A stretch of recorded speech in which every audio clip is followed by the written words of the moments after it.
हम हैं आपके भाई आपके दोस्त प्रवीण मिश्रा बुलबुल। अभी एक बड़ी खबर, अहम खबर निकल के सामने आ रही है। बता दें कि बिहार के जो भी नियोजित शिक्षक हैं, जो लोग अब तक नहीं दे पाए हैं, जो सक्षमता का परीक्षा नहीं दिए हैं, आप अगर अच्छा लगे तो सब्सक्राइब कीजिए इस चैनल को। जो लोग अब तक किसी भी प्रकार के सरकार के जो सक्षमता परीक्षा वाली बात है, जो फॉर्म भरने की बात आ रही है और सक्षमता परीक्षा नहीं दिए हैं, उन सभी नियोजित शिक्षकों को लेकर एक बहुत बड़ी खबर सामने आई है। इस संबंध में चैनल से बातचीत करते हुए नियोजित इकाई के शिक्षक रहे कभी बंशीधर ब्रजवासी, जो पहले शिक्षा मित्र के रूप में मात्र 1500 रुपये पे बहाल एक नियोजित शिक्षक थे, बाद में नियोजन इकाई से बहाल कन्वर्ट करके 4000 रुपया महीना कमाने वाले नियोजित शिक्षक रहे। वहीं संघर्ष करते हुए उन्होंने पूरे बिहार में भ्रमण किया, यहाँ तक कि शिक्षकों, नियोजित शिक्षकों के तमाम समस्याओं को लेकर उन्होंने कोर्ट में लड़ाई लड़ी और तमाम समस्याओं का निराकरण कराया। ना कि केवल समस्याओं का निराकरण हुआ, बल्कि तनख्वाह भी बढ़ा और पेमेंट 1500 से 4000 हुआ, 4000 से 6000, 6000 से 9000, 9000 से स्केल ग्रेड पे मिला, कम मिला ज़्यादा मिला ये अलग बात है, लेकिन ग्रेड पे दिलाने के लिए भी उन्होंने लड़ाई लड़ी। यहाँ तक कि पटना के हड़ताली चौक का वह दिन भी मुझे याद है, जब बंशीधर ब्रजवासी ने 2006-07 में वह पानी के फव्वारे और गर्म पानी के फव्वारे सरकार के खिलाफ अनशन किया था। उनके नेतृत्व में लोगों ने अनशन किया था। वह शिक्षकों का दुर्दशा भी देखा गया है। आश्चर्य की बात यह है कि शिक्षकों के लिए लड़ाई लड़ते हुए बंशीधर ब्रजवासी ने बर्खास्त होना अब स्वीकार कर लिया और बाद में उसी लड़ाई का देन है कि वे तो एमएलसी बन गए, लेकिन जो लोग नियोजन निकाय के जो शिक्षक थे, वो निकाय के शिक्षक वो कहते हार गए कि सक्षमता का फॉर्म कोई नहीं भरेगा, सक्षमता का फॉर्म कोई नहीं भरेगा, सक्षमता कहीं ना कहीं सरकार का छलावा है, लेकिन कोई मानने को तैयार नहीं हुआ। बहुत सारे नियोजन इकाई के जो शिक्षक थे, जो निकाय के शिक्षक थे, वो लोग फॉर्म भरे और आज विशिष्ट शिक्षकों के रूप में उन लोगों को कितने फायदे हैं और कितना नफ़ा नुकसान है, इस बात का वो लोग खुद ही आकलन करते होंगे। बंशीधर ब्रजवासी, जिन्होंने उन नियोजित शिक्षक, उन निकाय के शिक्षकों के लिए लड़ाई लड़ी, वह तो आज एमएलसी बन गए हैं, वह तो आज चैन की जिंदगी जी रहे हैं, लेकिन उस निकाय वाले, उस नियोजित शिक्षकों का हाल वह खुद ही बता सकते हैं, जो आज विशिष्ट शिक्षक बन गए हैं, जिनको ना ग्रेड पे है ना कोई फिक्सेशन है। आज उन लोगों का हाल क्या है, कितने वो लोग खुश हैं, ये तो वही लोग जानते हैं।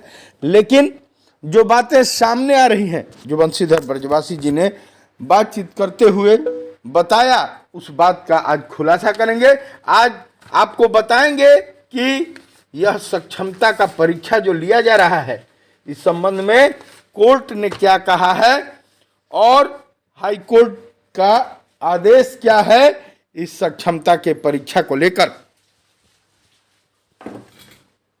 आपको वह भी बताना, आज बहुत बड़ा समय है बताने का कि जो लोग सक्षमता परीक्षा 3 का जो फॉर्म निकला था, जो लोग भरे हैं, कितने परसेंट लोग भरे हैं जो निकाय के, जिस तरह सरकार का आंकड़ा आ रहा है, जो सदन में माननीय शिक्षा मंत्री जी बोल रहे हैं या और भी लोग बोल रहे हैं कि 1 लाख लोग बचे हुए हैं, कुछ लोग कह रहे हैं कि 85,000 लोग बचे हुए हैं। सक्षमता 1, सक्षमता 2 में इतने लोग भर दिए, सक्षमता 1 में 1,85,000 भर दिए, सक्षमता 2 में 85,000 लोग भर दिए। संख्या तो बहुत है, लेकिन जो बताया जा रहा है कि अब मात्र स्थानीय निकाय से 85,000 लोग बचे हुए हैं। कहीं कहीं यह भी बात आ रहा है कि 1 लाख लोग बचे हुए हैं। लेकिन सक्षमता 3 का जो फॉर्म भरा गया, अभी 1 महीना डेट भी बढ़ाया गया था, कितने लोग भरे वह आंकड़ा भी धीरे धीरे सामने आ गया है। आंकड़ा में यह सामने आ चुका है कि पूरे सिवान जिला में 1 आदमी का अप्रूवल हुआ है फॉर्म का। वहीं जो सरकारी आंकड़े बता रहे हैं कि 20,000 लोग फॉर्म भरे हैं, 10,000 अप्रूवल हुआ है और 10,000 अप्रूवल नहीं हुआ है। कहने का अर्थ यह है, अप्रूवल हुआ है नहीं अप्रूवल हुआ है, इस बात पर एक बड़ा खुलासा सामने आया है कि सक्षमता 3 का जो रजिस्ट्रेशन किया गया, रजिस्ट्रेशन करना मतलब सरकार फॉर्म बता रही है, वहीं लास्ट में उसको कन्फर्म करना रहता है। कन्फर्म कीजिएगा, यानी सबमिट फॉर्म को जब किया जाएगा तो वो कन्फर्म हो जाता है कि अगला जो भी शिक्षक है वह सक्षमता का फॉर्म कन्फर्म कर दिया कि अब मैं भर दिया। कहने का अर्थ यह है कि 10,000 लोग कन्फर्म ही नहीं किए। रजिस्ट्रेशन तो हो गया, रजिस्ट्रेशन तो किसी तरह करा लिए, लेकिन कन्फर्म नहीं कराए। बंशीधर ब्रजवासी जी से जो बातचीत हुई, उन्होंने बताया कि जो सक्षमता का परीक्षा सरकार ले रही है, इस पर कोर्ट का एक बड़ा आदेश है। उन्होंने कहा कि स्थानीय निकाय के जो भी शिक्षक हैं उनके लिए खुलेआम संविधान का अनुच्छेद 245G के तहत 309 अनुच्छेद के तहत परीक्षा नहीं ली जा सकती है। 309 के तहत कैसे परीक्षा ले सकते हैं? कोई भी सरकार परीक्षा नहीं ले सकती है। ये जो निकाय के शिक्षक हैं ये नियमित हैं, ये 60 साल के लिए बने हुए हैं और सक्षमता का परीक्षा कोर्ट ने खुलेआम कहा है, यह भारत के संविधान का अनुच्छेद 245G कह रहा है कि सक्षमता का परीक्षा या कोई भी परीक्षा निकाय के शिक्षकों से सरकार हो कोई भी हो नहीं ले सकती है। इसलिए कि ये जो भी निकाय के शिक्षक हैं, जो भी नियोजित शिक्षक हैं, जो भी पंचायत के अधीन काम कर रहे हैं, जो नगर निकाय के अधीन काम कर रहे हैं या प्रखंड निकाय के अधीन काम कर रहे हैं, ये एक स्वतंत्र इकाई है। महात्मा गांधी ने, पिछले बार भी मैंने इस बात की चर्चा की थी कि महात्मा गांधी ने जब संविधान बन गया, संविधान महात्मा गांधी के पास लोगों ने लेकर आए, लोग आए लेकर, तो डॉक्टर राजेंद्र प्रसाद को महात्मा गांधी जी ने बुलाया और बुलाकर कहा कि राजेंद्र बाबू जाइए, इस पूरे संविधान को पढ़िए, सारे अनुच्छेद को पढ़िए और पढ़कर बताइए कि इसमें चूंकि 80% जनता गांव में, भारत की 80% जनता गांव में बसती है, तो इसमें गांव के लिए क्या लिखा गया है। डॉक्टर राजेंद्र प्रसाद गए, 24 घंटे के बाद वहाँ हाजिर हो गए, दस्तक दे दिए महात्मा गांधी के पास। महात्मा गांधी ने पूछा, और राजेंद्र जी पढ़े नहीं?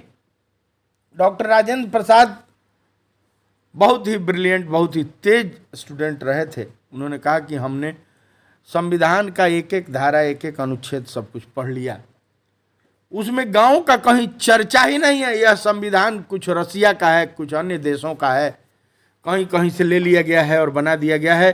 गांधी जी ने जोड़वाया था और निकाय को एक अलग स्थान प्रदान किया गया था जो स्वतंत्र इकाई है, और इस निकाय से बहाल जो भी कर्मी हैं ये 60 साल के लिए हैं। यहाँ कोई राज्य इसमें अंदर नहीं बाहर कर सकता, यह खुल के जान लीजिए।